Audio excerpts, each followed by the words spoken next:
Hello everyone, कैसे हैं आप सब लोग। Welcome back to ICT virtual classroom Dehradun. मैं निखिल राणा और this is an arrangement lecture. ये एक अरेंजमेंट लेक्चर है, तो किसी कारणवश आपकी मैम आज उपलब्ध नहीं है इस क्लास के लिए, तो that's why I will take this lecture. तो हम लेक्चर लेंगे मैथ्स का।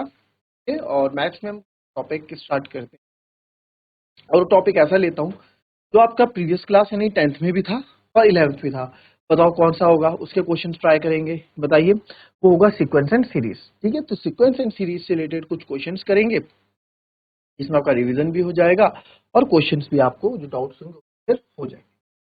चलिए अपनी क्लास शुरू करेंगे। एंड शुरू करने से पहले हमेशा की तरह थॉट ऑफ द डे लेके चलते हैं। तो आज का थॉट ऑफ द डे है बच्चों, कोई भी काम तब तक ही असंभव सा लगता है जब तक कि उसे हम कर नहीं लेते।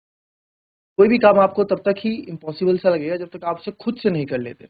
आप दूसरे की बात में आते हो, आप दूसरे को देखते हो कि यार ये इससे नहीं हो पाया तो मुझसे भी नहीं पाएगा, वो गलत चीज है। वो एटीट्यूड आपके अंदर नहीं होना चाहिए। दूसरा नहीं कर पा रहा है, दैट मीन्स वो कैपेबल नहीं है। बट आप तो अपनी कैपेसिटी चेक करो, क्या पता आपसे काम हो जाए। और ना भी हो तो क्या पता, ये तो पता लगेगा कि कितना में हम पानी में हैं, कितना हमें और वर्क करना है। ठीक है, तो कभी भी किसी को देख के ना आप ये मत सोचो कि ये कैसा होगा, चाहे क्वेश्चन हो, चाहे कोई आदमी हो, चाहे आपकी डेली लाइफ से रिलेटेड कोई चीज हो, किसी को जज मत करो। ठीक है, जैसे बोलते हैं ना, डोंट जज the books by it cover. ठीक है, पढ़ो, जानो उसको। हमेशा ये एटीट्यूड अपने अंदर। ठीक है, तो चलिए स्ट्रेट लाइन के कुछ क्वेश्चंस, सॉरी इक्विवेलेंट सीरीज के। तो 10th में आपने पढ़ा ही है, थोड़ा 11th बेस का स्टार्ट करेंगे। क्वेश्चन है, the sum of n terms of 2AP are in the ratio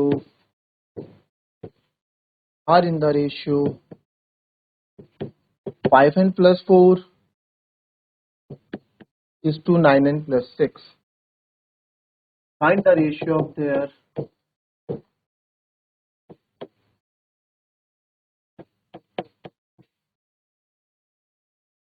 18th term। Term का क्या निकालो, find the ratio of their 18th terms. तो 18th टर्म, इनकी 18 टर्म्स का क्या निकालो, रेशियो आपको निकालना। एन टर्म्स ऑफ 2AP का रेशियो आपको दे रखा है, इनकी 18th टर्म का आपको रेशियो निकालना है, अनुपात निकालना है। यानी कि दो एन पदों का आपको जो यहाँ पे क्या दे रखा है, योग सम दे रखा है, जो कि 5n प्लस 4 अनुपात 9n plus 6। Find the ratio of their 18th term, यानी कि उनके 18वें पद का आपको क्या करना है, अनुपात निकालना है। Ratio of their 18th term. चलिए करेंगे इस क्वेश्चन को।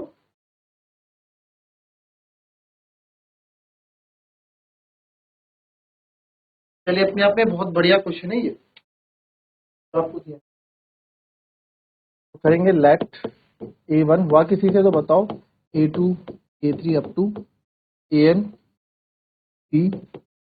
फर्स्ट AP, पहली AP हमने मान ली, और जिसका कॉमन डिफरेंस हमारा स्मॉल d है। Let A1 A2 A3 up to AN B। Second AP,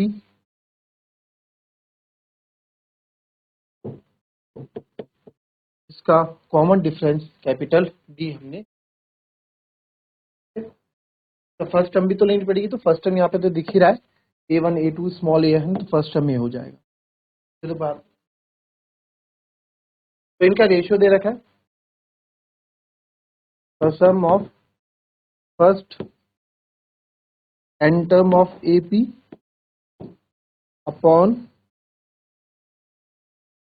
sum of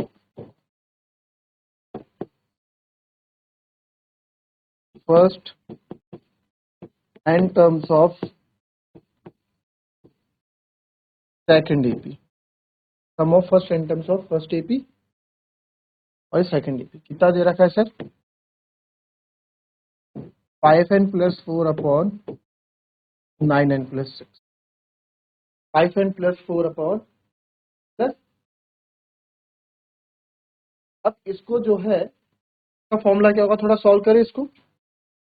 n/2 bracket में 2a plus n minus 1 into D ये भी n टर्म्स तक है। 2, अच्छा ऊपर वाला छोटा था ना, 2a प्लस कैपिटल D,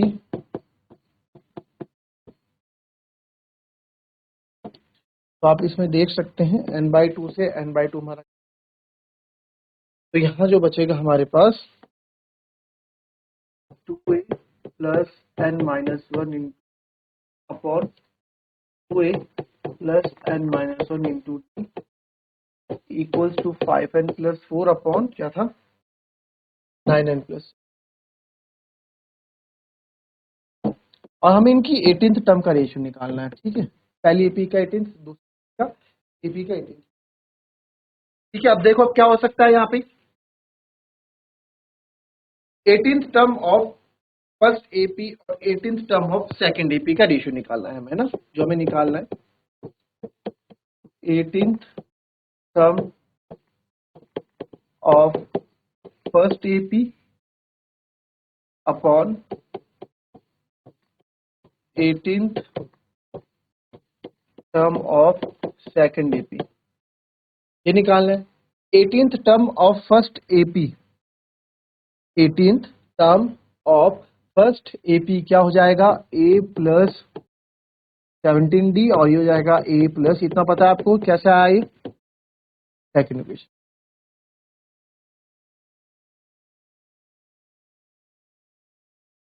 ये आ रहा है। अब ये तो n टर्म है ना, और वो 17 टर्म है, n टर्म कुछ भी हो सकता है। अब देखिए, अब है तो ये सेम एपी, दोनों ही क्या है सेम एपी है, सेम एपी ही है ये, तो हमें यहाँ पे n निकालने के लिए कंपैरिजन करना होगा, क्योंकि सेम एपी है तो n निकालने के लिए कंपैरिजन कर लेते हैं। n नंबर ऑफ टर्म्स, ये n नंबर ऑफ टर्म्स कितने भी हो सकते हैं ऊपर वाले, n नंबर ऑफ टर्म्स आपके जो है कितने भी हो सकते हैं, n नंबर ऑफ टर्म्स। ठीक है, अब इसके लिए मुझे क्या करना होगा, कंपैरिजन करना होगा, राइट है, कंपैरिजन करना होगा, और कंपेयर करने के लिए मुझे क्या करना होगा, इसे सेम करना होगा। कंपेयर जब करोगे n को, n मतलब नंबर ऑफ टर्म्स, तो नंबर ऑफ टर्म्स आप यहाँ देख रहे हो, यहाँ पे है आपका 17, यानी कि यहाँ पे हमारा 18th टर्म मतलब ये, और यहाँ पे आपका n-1, इनको कंपेयर करना होगा, n मतलब n को कंपेयर करना होगा। जब यह कंपेयर करें तो हमने देखा किसमें बोलूं मैं, इक्वेशन 2 में देखो, इक्वेशन 2 में जो a के साथ जो है ना, a के साथ 2 नहीं है, और यहाँ इक्वेशन में a के साथ 2 है, बाकी n-1 इंटू डी तो है, आप n-1 इंटू डी कोई दिक्कत नहीं है। आप इसको कंपेयर कर रहे हो तो यहाँ सर a के साथ 2 नहीं है, हम मान लेते हैं 17th टर्म का ही हम इसको कंपेयर कर लेते हैं। अगर मैं इसके साथ 2 मल्टीप्लाई कर दूं दोनों के साथ, तो ये इस तरह का बन जाएगा, या यहाँ से 2 कॉमन ले लो, बात एक ही है, वाइस वर्सा कर लो, है ना, बट मेरे को ये 2 मल्टीप्लाई करना ज्यादा इजी लग रहा है। ठीक है, तो हम क्या करेंगे नाउ,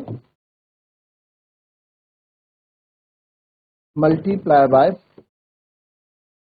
2 ऑन बोथ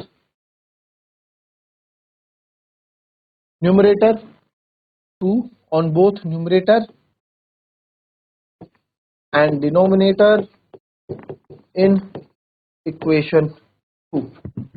इक्वेशन 2 में क्या कर देते हैं हम, दोनों को न्यूमरेटर मल्टीप्लाई कर रहे हैं, क्यों, क्योंकि हमने देखा कि सर यहाँ भी आप देखो 2a कंपेयर कर रहे हैं ना, क्योंकि सेम एपी है, तो सेम एपी में मैं क्या कंपैरिजन कर सकता हूँ।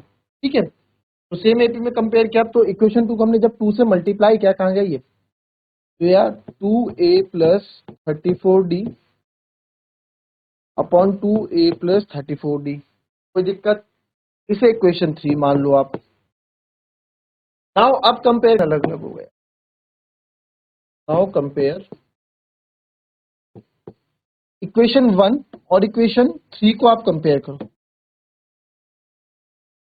2a n-1 या 34 के बराबर है, और d n-1 34 है कि नहीं है, है कि नहीं है, मैं डायरेक्ट लिख सकता हूँ कि n-1 यहाँ पे 34 के बराबर है, भाई सेम तो है, सेम एपी तो है, तो आप मैं लिख सकते हैं कि सर n-1 आपका 34 के बराबर है, यहाँ से n कितना आ गया 35 आ गया, तो 35 आ गया। अब 35 आ गया, अब आपको क्या करना है सर, हमको तो क्या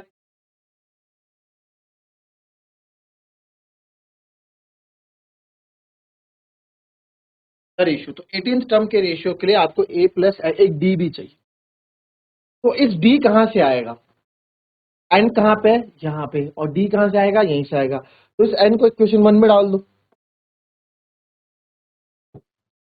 Now substitute n equals to 35 in equation 1, 2a plus n minus n 2a plus n minus 1 यानी d कौन।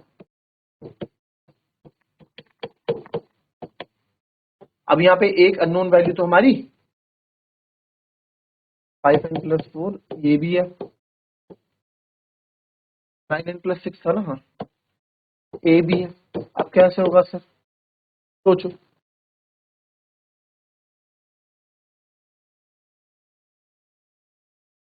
इसलिए कोई दिक्कत नहीं, करते रहो, कुछ समझ में नहीं आ रहा ना, जब भी मैथ्स में कुछ सुन लिया तो हमने सोचा एक बार सॉल्व तो कर लो उसको, देखो सॉल्व करके आज जा कहां तक रहा है। 34d 5×5 = 25, ए प्लस 17d और ए प्लस आ गया मेरा जो चीज मेरे को चाहिए थी। जो क्वेश्चन हमें डिजाइन किए होते हैं ना बच्चों, वो इसी तरह से डिजाइन किए होते हैं, चीजें हो जाए, ठीक है। ये आ गया, कोई दिक्कत। तो अब यहाँ पे जो है ये 2 काट दो। ए प्लस 17d क्या होता है, ए 18th टर्म होता है, और ये कितना हो जाएगा, ये कैपिटल ए 18 हो जाएगा, 18 टर्म दो ने पीगा। इनका रेशियो ही तो पूछा था, तो रेशियो क्या आ गया 110/821। अच्छा क्वेश्चन था, इजी था क्वेश्चन, बढ़िया था, इसी तरीके से क्लियर। कॉपी कर ले।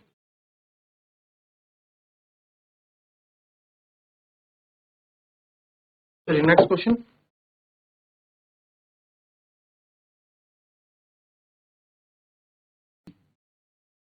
Is equal to the, if the sum of first p terms of AP is equal to the sum of first q terms of AP, q terms of an AP, ठीक है, किसी AP के first q term का, first p term of an AP is equal to the sum of first q term, then find the then find the sum of first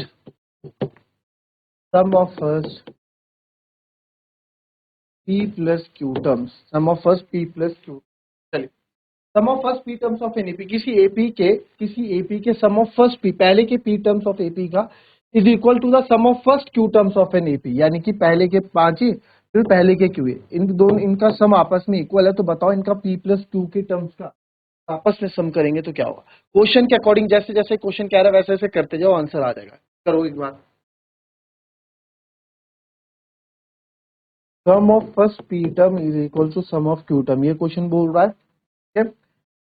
तो सम कर दो, इनका क्या होगा, p/2 ब्रैकेट में 2a plus p minus 1 into T, और वैसे ही यहाँ हो जाएगा q/2 2a plus q minus 1 into, तो 2 से आपका 2 यहाँ पे कैंसिल। अब क्या कर सकते हैं, सिंपल सी बात है, अंदर मल्टीप्लाई करके देखते हैं, p बचेगा, तो ये बचा p2a plus p minus 1 into D, यहाँ बचा q,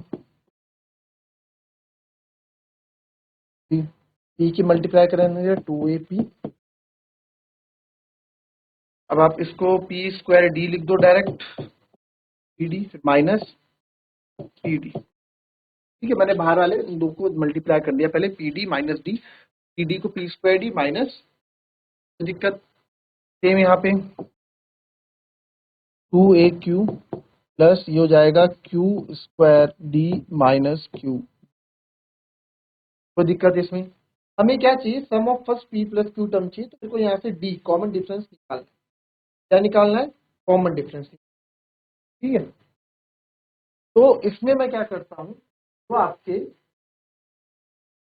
क्वेश्चन हैं उनको एक साथ ले लेते हैं, जो आपके p स्क्वायर डी स्क्वायर वाले माइनस q स्क्वायर डी इधर ले लिया मैंने, और इसको इधर भेज देता हूं और डी वाले इधर ही ले लो ना सारे, तो पी डी इसका क्यू डी, इधर बचेगा आपका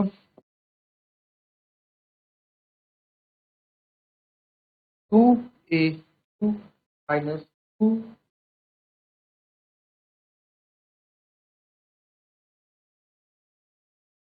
इनमें से पहले वाले में से डी कॉमन ले लो, पहले वाले में से डी कॉमन ले लो, अंदर बचेगा D square minus Q square, और यहाँ से भी मैं माइनस डी कॉमन ले लेता हूँ, अंदर बचेगा P minus Q equals to, इधर क्या कॉमन ले सकते हैं आप, 2a कॉमन ले लो तो q minus P, 2a common ले लिया तो q माइनस पी बचे। अब इसको मैं यहाँ से कैंसिल करना चाहूँ अगर, q माइनस पी को नहीं कर सकते क्योंकि माइनस डी है ना, माइनस डी है,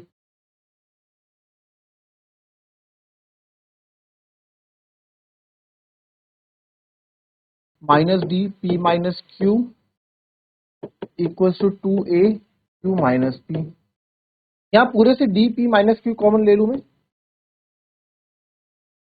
अंदर बचेगा sir p plus Q minus 1, यही तो बचेगा p प्लस क्यू माइनस 1, और इधर है 2a q माइनस पी। तो अब दिक्कत क्या आ रही है यहाँ पे कि सर अगर ना यहाँ पे p माइनस क्यू होता तो ये कैंसिल हो जाता, तो हमें कोई बड़ी बात नहीं, p माइनस क्यू बना देते, माइनस कॉमन रख लो p, चाहे इसको q माइनस पी बना दो चाहे इसको बना दो, बात एक ही, माइनस कॉमन बाहर लेंगे तो माइनस के अंदर प्लस हो जाएगा, माइनस पी प्लस पी हो जाएगा, और ये मतलब कहने के लिए माइनस क्यू प्लस पी हो जाएगा। तो बात तो वही है p minus Q, p minus Q, तो इसको जो है मैं इस तरीके से यहाँ पे लिख दे रहा हूँ। तो अब आप देख सकते हैं कि यहाँ से मल्टीप्लाई में है ना, सब पूरी चीज मल्टीप्लाई में, तो p माइनस क्यू मैं कैंसिल कर सकता हूँ, यहाँ से जो बचेगा मेरा D p plus Q minus 1 equals to minus का 2a, तो डी सर यहाँ से जो आ जाएगा माइनस का 2a upon p plus Q minus 1, minus का 2a p plus Q minus 1 आ गया, कोई दिक्कत, ये मेरे पास क्या आ गया, डी आ गया।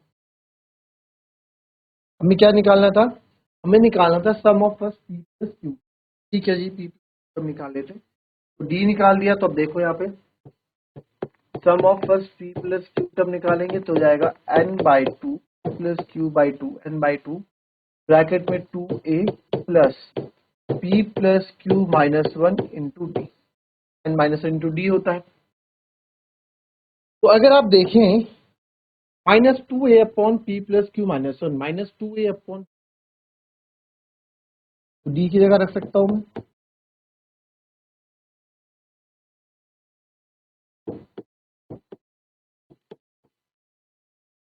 डी की जगह minus 2a p plus Q minus 1,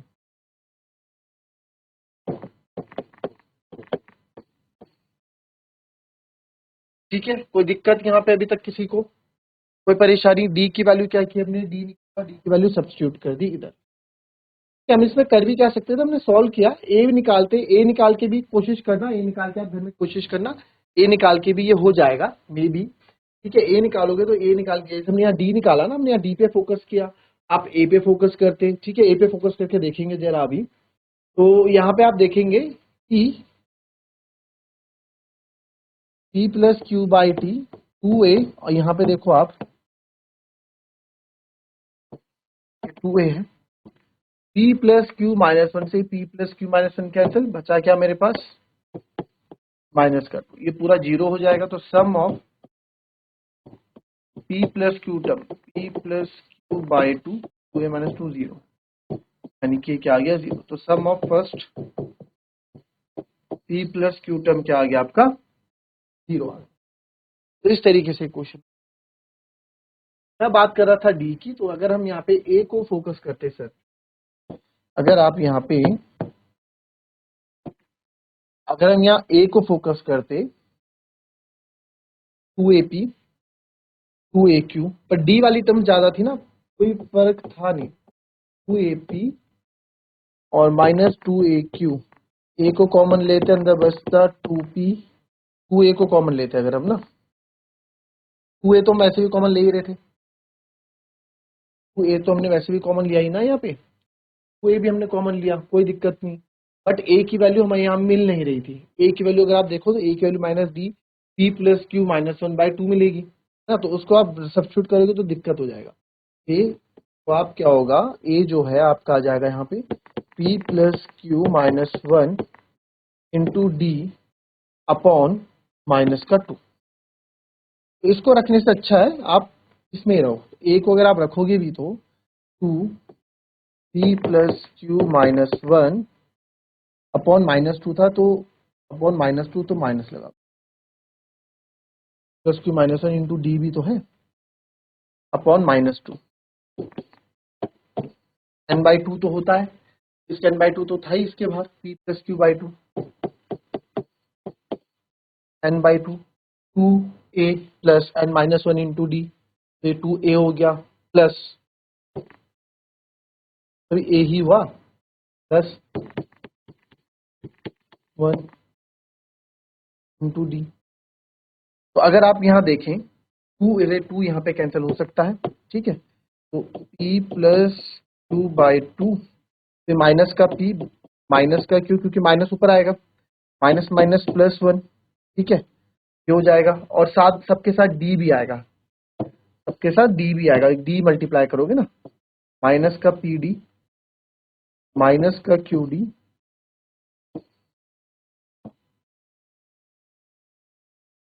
और माइनस का qd और माइनस माइनस प्लस का d, ये भी कटेगा, इनके साथ भी d है, माइनस का pd प्लस का pd खत्म, माइनस का qd प्लस का qd प्लस का d माइनस का d खत्म, तो यहाँ से भी आपका आंसर क्या आएगा, जीरो ही आएगा। आप कैसे भी कर लो आंसर आपका जीरो है, ए निकाल के करो डी निकाल के करो, बस शर्त क्या है, जो क्वेश्चन बोल रहा है उसको हम करते रहेंगे, और उसके बाद आप पे आपकी जिम्मेदारी आप दी। दैट्स ऑल फॉर टुडे, मिलेंगे आपसे नेक्स्ट क्लास में, तब तक के लिए be happy be healthy be safe, thank you and have a nice day.